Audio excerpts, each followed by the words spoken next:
ચૂપચાપ તમારા નખ કાપીને આ ઝાડના મૂળમાં નાખી દો, પછી એવો ચમત્કાર જોવા મળશે કે તમારી દરેક ઈચ્છા પૂરી થશે।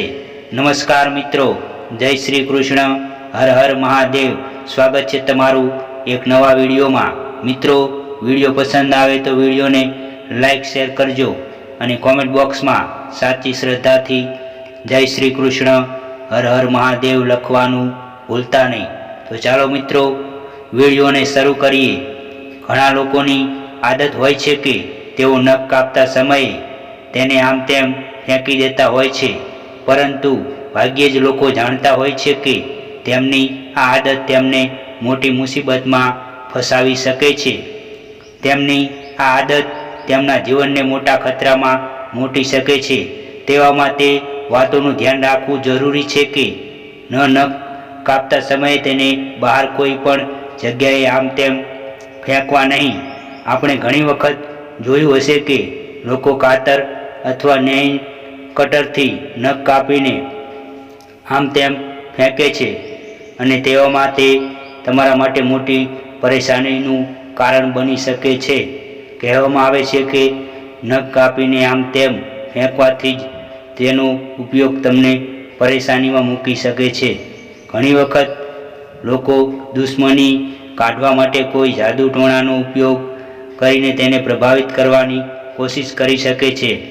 તેવામાં તેઓ તમારા નખનો ઉપયોગ કરી શકે છે। નખને એકત્રિત કરીને તેની ઉપર કાળું જાદુ કરીને વ્યક્તિને નુકસાન પહોંચાડી શકાય છે। એટલા માટે નખ કાપીને બહાર ફેંકવાથી બચવું જોઈએ। આજે અમે તમને શાસ્ત્રોમાં જણાવવામાં આવેલ અમુક કારણો વિશે જણાવીશું, જેમાં કહેવામાં આવ્યું છે કે નખ કાપ્યા બાદ જો તમે તેને કચરાપેટીમાં નાખો છો તો તેનાથી તમારું આખું ઘર બરબાદ થઈ શકે છે। આ આર્ટિકલને અંત સુધી જરૂરથી વાંચજો, જેનાથી તમે પોતાના જીવનને બરબાદ થતાં બચાવી શકો છો। નખ શરીરનો એક મહત્વપૂર્ણ અંગ હોય છે જે ઘણી બધી શક્તિઓથી પૂર્ણ હોય છે અને ઘણા બધા લોકો તેના વિશે જાણતા નથી કે નખના માધ્યમથી કોઈ પણ વ્યક્તિને વશીકરણ, કાળા જાદુ, તંત્ર મંત્ર વગેરે કરી શકાય છે। જૂના સમયથી જ આ બધી ચીજોનો ઉપયોગ થતો આવ્યો છે। ઘણા લોકો ખૂબ જ મોટી ભૂલ કરતા હોય છે કે પોતાના નખ કાપીને કચરાપેટીમાં ફેંકી દેતા હોય છે, જેનાથી તેમના જીવનમાં દુર્ભાગ્ય આવે છે।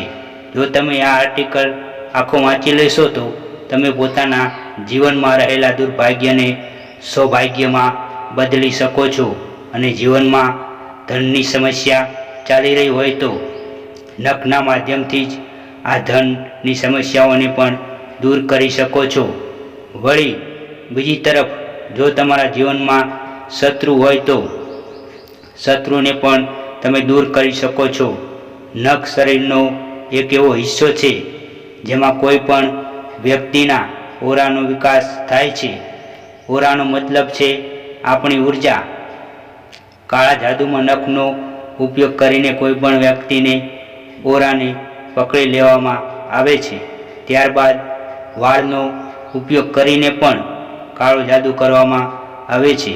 મોટા ભાગના લોકો ભૂલ કરે છે કે તેઓ પોતાના નખને કાપીને કચરાપેટીમાં ફેંકી દેતા હોય છે, પરંતુ આવું બિલકુલ પણ કરવું જોઈએ નહીં, કારણ કે જો તમે પોતાના નખને કાપીને કચરાપેટીમાં ફેંકો છો તો તેનાથી તમને પોતાની ઉર્જાને ખરાબ કરી રહ્યા છો। મોટા ભાગના લોકોને આ બાબત વિશે જાણ હોતી નથી। જો તમે નખને કચરાપેટીમાં નાખો છો તો તેનો સીધો પ્રભાવ તમારા જીવન ઉપર પડવા લાગે છે। જો કોઈ વ્યક્તિનો ઓરા બગડી જાય છે તો તેના મનમાં ચિંતા, ડિપ્રેશન વગેરે થવા લાગે છે। તમે ઘણી વખત જોયું હશે કે બધું બરોબર હોવા છતાં પણ કોઈ કામમાં મન લાગતું નથી, અથવા તો એવું પણ બની શકે છે કે કાન વગર તમને ચિંતા થવા લાગે છે। દરેક સમયે તમારો મૂડ ખરાબ રહેવા લાગે છે। તેવામાં તમારે સમજી જવું જોઈએ કે તમારો ઓરા બગડી ચૂક્યો છે। કચરા પેટીમાં ઘણી બધી સડી ગયેલી અને ખરાબ ચીજો રહેતી હોય છે. જો તમે ત્યાં પોતાના નખ ફેંકશો તો આ બધી ચીજોનો પ્રભાવ તમારા ઉપર પડવા લાગે છે, જેના કારણે મનમાં બેચેની અને ડર રહેવા લાગે છે. તો હવેથી તમારે બીજી વખત ધ્યાન રાખવાનું છે કે નખ કાપીને ક્યારેય પણ કચરા પેટીમાં ફેંકવા જોઈએ નહીં. જો તમારા જીવનમાં ધનની સમસ્યા છે તો તમારે તે વાતનું ખાસ ધ્યાન રાખવાનું જોઈએ કે નખ મંગળવાર અને શનિવારના દિવસે બિલકુલ પણ કાપવા જોઈએ નહીં. નખ કાપવા માટે બુધવાર અને શુક્રવારનો દિવસ ખૂબ જ શુભ હોય છે. તમારે શુક્રવારના દિવસે નખ કાપીને કોઈ પણ વડના વૃક્ષમાં મૂળ નાખી દેવા જોઈએ. જો તમારા ઘરની આસપાસ કોઈ વડનું વૃક્ષ ન હોય તો તમે કોઈ પણ વૃક્ષના મૂળમાં પોતાના નખ કાપી નાખી શકો છો, પરંતુ તે વાતનું ખાસ ધ્યાન રાખવું કે ક્યારેય પણ તુલસીના ક્યારામાં નખ નાખવા જોઈએ નહીં. આવું કરવા માટે તમારે શુક્રવાર અને બુધવારના દિવસનો ઉપયોગ કરવો જોઈએ. જો તમે આવું કરો છો તો તેનાથી તમારો ઓરા બિલકુલ ક્લીન થવા લાગે છે. એટલે કે તમારા જીવનમાં જેટલી પણ સમસ્યા ચાલી રહી છે અથવા તો તમારા જીવનમાં ધન સંબંધિત સમસ્યા હોય તો તે બધી જ ધીરે ધીરે સામાન્ય થવા લાગે છે. જો તમે પોતાના નખને વડના વૃક્ષના મૂળમાં નાખો છો તો તે વધારે શુભ માનવામાં આવે છે, કારણ કે વડના વૃક્ષનો વિસ્તાર ખૂબ જ ઝડપથી થાય છે. વડના વૃક્ષના વિસ્તારને કોઈ રોકી શકતું નથી. એટલા માટે તમારે પોતાના નખ કાપીને વડના વૃક્ષના મૂળમાં નાખી દેવા જોઈએ.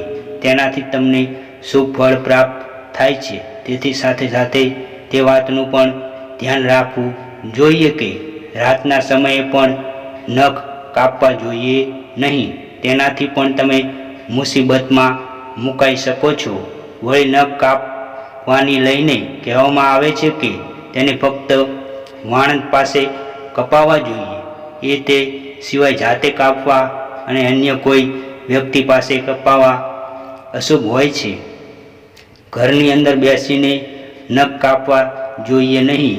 તેનાથી તમારા ઘરમાંથી માતા લક્ષ્મી ચાલ્યા જાય છે અને તમારે રૂપિયા પૈસાની સમસ્યાથી પરેશાન થવું પડે છે. તે સિવાય નખ કાપતા સમયે તે વસ્તુનું પણ ધ્યાન રાખવું જોઈએ કે ક્યારેય પણ બાથરૂમમાં બેસીને નખ કાપવા જોઈએ નહીં. નહીંતર તમે મોટી મુસીબતમાં મુકાઈ શકો છો. સાથે સાથ નખ કાપવા સ્વાસ્થ્ય માટે પણ ખૂબ જ જરૂરી હોય છે, કારણ કે જો નખ કાપવામાં ન આવે તો તેમાં રહેલ બેક્ટેરિયા તમારા સ્વાસ્થ્ય માટે હાનિકારક બની શકે છે. તે સિવાય સંક્રમણથી બચવા માટે પણ નખ કાપવા મહત્વપૂર્ણ છે, કારણ કે સંક્રમણથી ખૂબ જ જલ્દી તમારા સ્વાસ્થ્ય ઉપર અસર પડે છે. મિત્રો, વિડીયોને લાઈક શેર કરજો અને કોમેન્ટ બોક્સમાં સાચી શ્રદ્ધાથી જય શ્રી કૃષ્ણ, હર હર મહાદેવ લખવાનું ભૂલતા નહીં, જેથી ભગવાન શ્રી કૃષ્ણ અને મહાદેવની કૃપા આપણા સૌ પર નિરંતર બની રહે.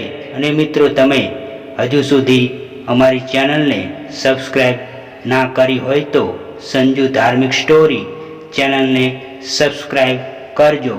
જય શ્રી કૃષ્ણ, હર હર મહાદેવ.